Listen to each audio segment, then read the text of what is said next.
Built up ہوا ہے وہ ایک کٹر بریلوی خاندان کے اندر ہوا ہے، اور بڑی چھوٹی عمر سے ہی میں ایک سمجھ لیں پریکٹسنگ قسم کا بریلوی تھا، پریکٹسنگ مسلمان نہیں بریلوی. اور میں اس لیے نہیں بول رہا کہ میں بریلویوں کو نعوذ باللہ کو کافر سمجھتا ہوں، میں مسلمان ہی سمجھتا ہوں. مراد یہ کہ اپنے مکتب فکر کے اندر فلرش کرنے والا. یعنی میری عمر اس وقت سمجھ لیں ہارڈلی کوئی 10-12 سال تھی تو مسجد کے ساتھ تعلق بن گیا، اور بڑی چھوٹی عمر کے اندر ہی، یعنی مجھے صحیح طرح یاد ہے کہ میں مئی 1992 میں بالغ ہوا تھا، اور میں الحمدللہ اس وقت بھی 5 وقت نماز پڑھتا تھا الحمدللہ، اور رمضان مبارک کے روزے رکھتا تھا.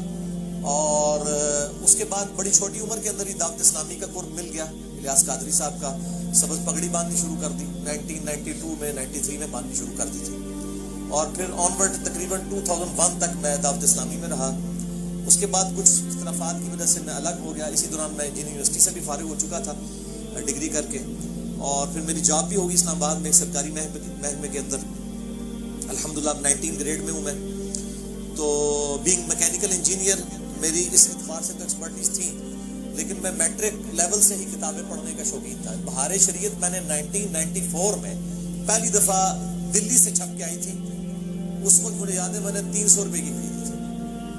تو اس وقت 300 روپے بڑی چیز تھی، نئی نئی آئی تھی کمپیوٹر کمپوزنگ کے ساتھ. تو میں نے فقہ حنفی ساری کی ساری پڑھ لی، اور اس کے بعد تصوف کی وہ کتابیں جو صرف اہل تصوف صرف ان کا نام سنتے ہیں، جی رسالہ کوئی شعریہ ہے، کوئی کیمیائے سعادت ہے، احیاء العلوم ہے، مکاشفۃ القلوب ہے، کیمیائے سعادت ہے، منہاج العابدین ہے، بنیۃ الطالبین ہے، عوارف المعارف ہے. یہ وہ کتابیں ہیں جو میں نے ایف ایس سی لیول کے اوپر تصوف میں اپنی اس شوق کی وجہ سے پڑھ لی ہوئی تھی. اور 1996 میں جب میں ابھی سیکنڈ ایئر کا اسٹوڈنٹ تھا انجینئرنگ یونیورسٹی میں، کٹر قسم کا صوفی بن چکا ہوا تھا. سبز پگڑی بھی باندھتا تھا اور ایک پریکٹسنگ صوفی بھی، اور امام غزالی کو میں اپنا ایک آئیڈیل مرشد سمجھتا تھا. آج بھی میں کئی چیزوں میں ان کی قدر کرتا ہوں، جن پہ اختلاف ہے وہ اپنی جگہ. پھر چلتے چلتے 2001 میں جب میں ڈگری کر کے فارغ ہوا 2000 کے مڈ میں، اور پھر اس سے لے کے 2001 تک یہ 1 سال کا پیریڈ تھا جو میرے اوپر تھوڑا تکلیف دہ تھا. میری کمر میں تکلیف ہو گئی، اس کی وجہ سے میں ڈگری کرنے کے بعد جاب وغیرہ کی تلاش میں اس طرح نہیں رہا، میں نے گھر میں آرام ہی کیا. اس دوران مجھے غلام رسول سعیدی صاحب کا تعارف ہوا. شرح صحیح مسلم میں نے پڑھنی شروع کی، اور الحمدللہ اس کی وجہ سے میرا ذہن کھلا کہ بریلوی ہوتے ہوئے بھی آپ بریلوی علماء سے اختلاف کر سکتے ہیں. یہ غلام رسول سعیدی صاحب کی ایک خصوصیت تھی، اور میں نے ان کو بتائی بھی. میری الحمدللہ ڈیٹیل ان سے ملاقات ہوئی تھی 22 مارچ 2007 کو ڈیٹیل کے ساتھ، اور الحمدللہ بڑے اوپن مائنڈیڈ وہ شخصیت تھی. پچھلے سال فوت ہوئے، اللہ تعالیٰ ان کی مغفرت کرے. ان کی وجہ سے میرا ذہن کافی کھلا. پھر آہستہ آہستہ میں نے صحیح مسلم پڑھنا شروع کی. غلام رسول رضوی صاحب کی جو فیصل آباد والے ہیں، سردار صاحب کے مدرسے کے اندر وہ شیخ الحدیث تھے، وہ بھی فوت ہو چکے ہیں. بخاری مسلم میں نے بریلویوں کا ترجمہ ہی پڑھا، اور بس اس طریقے سے کام چلتا رہا. بال میں نے کبھی سوچا نہیں تھا کہ میں نے فرقہ واریت کو چھوڑنا بھی. پھر ٹرننگ پوائنٹ میری لائف کے اندر آیا ہے مارچ 2007 میں، جب میں نے پہلی دفعہ قرآن حکیم کو پری ڈٹرمنٹ رزلٹس کے بغیر قرآن پاک کا ترجمہ پڑھنا اور سننا شروع کیا. امام کعبہ کی آواز میں فتح محمد جلندی صاحب کا ترجمہ، اور ساتھ ساتھ کنز الایمان امام احمد بریلوی المتوفی 1340 ہجری بمطابق 1921 عیسوی ان کا ترجمہ پڑھنا شروع کیا. تو کرتے کرتے میرا جو ہے دل وہ ٹلٹ ہو گیا اس حوالے سے کہ قرآن حکیم کے جو عقائد اور نظریات ہیں ان کے اوپر میں کم از کم نہیں. پھر پیر نصیر الدین نصیر صاحب کا تعارف ہوا، ان کی کتابیں پڑھنی شروع کی. 2007 میری زندگی کا ایک بڑا کریٹیکل ایئر تھا اس اعتبار سے، حتیٰ کہ 2000 کے اینڈ تک میں تقریباً آپ سمجھ لیں تبلیغی جماعت کو حق پہ سمجھنا شروع کر دیا تھا میں نے. یعنی بریلویت سے نکل کے ایک سٹیپ دیوبند کو، کہ کم از کم ان کی توحید کے اعتبار سے معاملات درست ہیں. اور 2 نومبر 2007 کو رائمنڈ اجتماع میں بھی میں سالانہ اجتماع میں گیا، وہاں بھی بڑا کلوزلی ان کو دیکھا. لیکن مجھے کچھ ہی عرصے میں اندازہ ہوا کہ بریلوی اور دیوبندی مکتب فکر دونوں ہی تقریباً کوئی 19-20 کے فرق ہے. بزرگوں کے واقعات، فضائل اعمال کے اندر جو کچھ لکھا ہوا ہے، یہ وہ ساری کی ساری چیزیں اسی قسم کی. تو 2007 کے اینڈ پہ میں جو ہوں وہ متزلزل ہو گیا. اسی دوران میں حج پہ چلا گیا وائف کے ساتھ. جب واپس آیا فروری 2008 کے اندر، تو میں نے آتے ہی پہلا کام کیا کہ میں نے ابو داؤد، ترمذی، نسائی، ابن ماجہ بھی خرید لی. بخاری مسلم پہلے ہی تھے، ان کو پڑھنا شروع کیا. اور میں نے کمپیریٹیو اسٹڈی 2008 کے اندر شروع کر دی، فروری مارچ کے اندر. اور کمپیریٹیو اسٹڈی یہ کہ میں مختلف مکاتب فکر کے علماء کو ملتا تھا جا کے، جس طرح تسی میرے کو آئے ہوئے ہو نا. خیر میرے کو تو خیر اس نے تو میرے ورگا تو بندہ کوئی نہیں سی کسی کو میں جانتا نیوٹرل، باقی تمام مکاتب فکر کے علماء کے پاس. 2008 یعنی فروری مارچ اپریل یہ اس دوران میں مختلف علماء کو بریلویوں کو مل رہا ہوں. بریلویوں کے ساتھ تو خیر بچپن سے تھا، بریلویت ہم سے زیادہ کون جانتا تھا. میں دیوبندی مفتی کے پاس اسلام آباد میں گیا، میرے آفس کے کولیگ لے گئے اور وہ کہنے لگے جی بہت بڑے مفتی ہیں، آپ ان کے ساتھ ڈسکشن کریں. میں نے جب تھوڑی سی ڈسکشن کی تو وہ فوراً ہی اپنا وہ جس کو کہتے ہیں کانفیڈنس لوز کر جانا اور ایک بڑی تلخ رویے کے اوپر اتر آنا بغیر دلائل کے ساتھ. میں نے ایک انگوٹھے چومنے کا مسئلہ ان سے پوچھا کہ یہ جو انگوٹھے چومتے ہیں بریلوی حضرات، تو آپ کیوں نہیں چومتے؟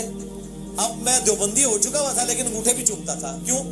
میں اپنے بزرگوں کا کٹر فالوور تھا. میں نے کہا جی وہ رد المختار یعنی فتاوی شامی کے اندر یہ لکھا ہوا ہے کہ نبی صلی اللہ علیہ وآلہ وسلم کے مبارک نام کے اوپر انگوٹھے چومے جائیں. اذان کا جواب دیتے ہوئے بھی پہلی دفعہ پڑھا جائے قرۃ عینی بک یا رسول اللہ، دوسری دفعہ پڑھا جائے صلی اللہ علیہ یا رسول اللہ. تو میں پڑھتا تھا.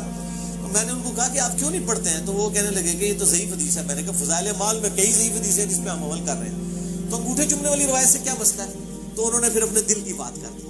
انہوں نے کہا جی یہ چونکہ بریلوی کرتے ہیں اس لیے ہم نہیں کرتے. یہ کون تھے مفتی اسماعیل؟ یہ میں نہیں، اسماعیل طورو صاحب سے تو خیر میری ملاقات نہیں، ان کی بھی کئی ایک چیزیں میرے سامنے آئی ہیں، وہ تو آپ چھوڑ دیں. کوئی اور مفتی صاحب ہے، میں اب وہ نام نہیں لیتا، اتنے مشہور نہیں ہیں لیکن وہ بڑے مفتیوں میں.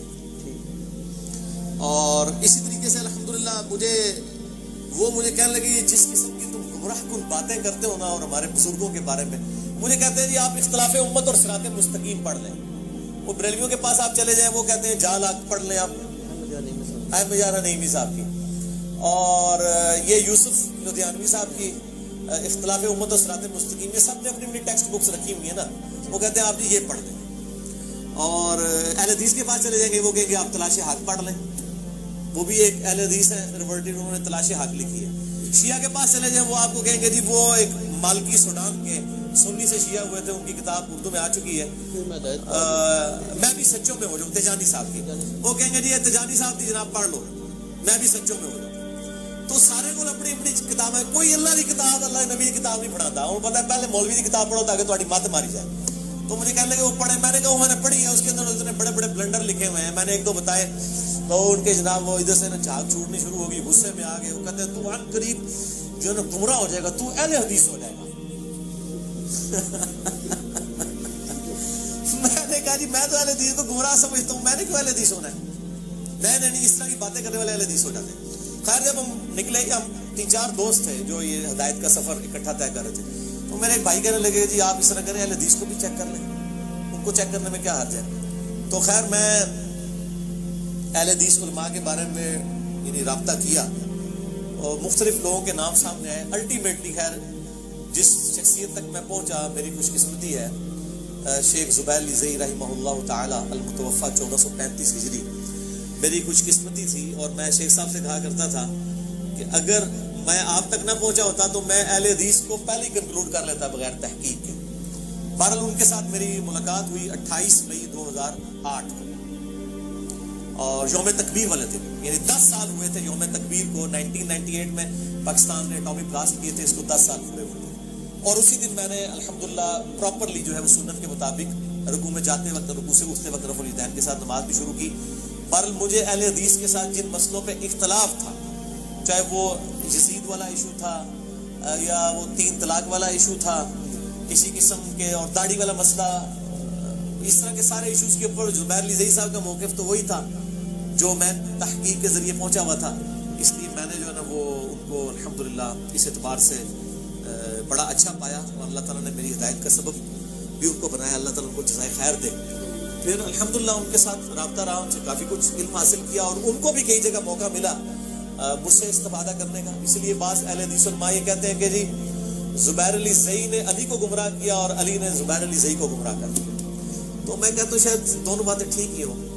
ان کی نظر میں تو گمراہی ہے نا، وہ جو سورۃ الاعراف میں آتا ہے کہ جو لوگ خود رائے راست سے ہٹے ہوئے ہیں، گمراہی کو دیکھتے ہیں تو وہ سچ کا راستہ سمجھ لیتے ہیں، سچائی کو دیکھتے ہیں تو گمراہی سمجھ لیتے ہیں. بہرحال شیخ زبیر صاحب کے ساتھ 2008 میں میرا یہ معاملہ رہا. اسی دوران مجھے ایک اہل تشیع عالم کا تعارف ہوا، ثاقب اکبر صاحب، بڑے نیوٹرل پرسنالٹی ہے. اب اسی دوران جب میں اہل حدیث کے اندر آیا اور میں نے شیخ زبیر علی زئی صاحب کا انٹرویو ریکارڈ کیا 17 جون 2009 کو، جس میں نے اہل حدیث کی غلطیاں پوائنٹ آؤٹ کی شیخ زبیر صاحب کی زبانی، اور یہ میری ویڈیو منظر عام پہ آئی، لاکھوں لوگوں نے دیکھی ہے. اس کی وجہ سے اہل حدیث علماء شیخ زبیر صاحب کے بھی خلاف ہو گئے، میرے بھی خلاف ہو گئے. کل میں اپنی کلیریفیکیشن پہ بڑا ڈیٹیل لیکچر دے چکا ہوں، مسئلہ نمبر 124 ABCD جسے شوق ہو، اس میں نے یہ ساری سٹوری سنائی ہے. پر میں مطلب اہل حدیث سے ایز اے مکتبہ فکر بڑا متنفر ہوا. 2008 کے اندر ہی میں متنفر ایز اے مکتبہ فکر ہو چکا تھا، اور میں نے اس وقت یہ تہیہ کر لیا کہ میں نے اگر دعوت حق کی آواز بلند کی تو میں انشاءاللہ نیوٹرل پلیٹ فارم سے کروں گا، بغیر کسی فرقے کے، نیوٹرل پلیٹ فارم سے.